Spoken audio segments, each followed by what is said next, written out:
युद्ध का आमंत्रण देकर वाइवा नामक संधि पत्र दे दिया गया। आज अचानक हमारी निद्रा टूट गई और हमने बाहर जाकर देखा तो अंधेरा था। हमारे मन में भय उत्पन्न होने लगा और यह भय आज होने वाले प्रोजेक्ट नामक युद्ध का था।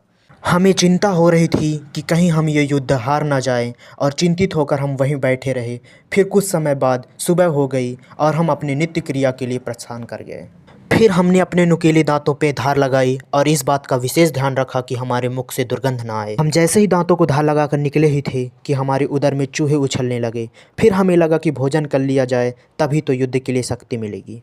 उसके बाद हमने अपना युद्ध कवच धारण किया, अपने छोटे अस्त्रों को छुपा कर रखा और पोस्टर नामक तलवार और प्रोजेक्ट नामक ढाल को भी अपने साथ ले लिया। हमने अपने दोनों सेना नायकों के साथ मिलकर रणनीति बनाई और अस्त्र शस्त्र से सुसज्जित होकर अपने वाहन के तैयार होने का इंतज़ार करने लगे। फिर हम अपने बुद्धि पड़ाकू यंत्र को धारण करके रथ में सवार होकर निकल पड़े युद्ध भूमि की ओर। जैसे ही कॉलेज नामक रणभूमि में पहुंचे तो हमने देखा कि हमारे अलावा और अन्य कोई भी योद्धा नहीं दिख रहा। फिर हमें शक हुआ कि कहीं कोई चाल तो नहीं।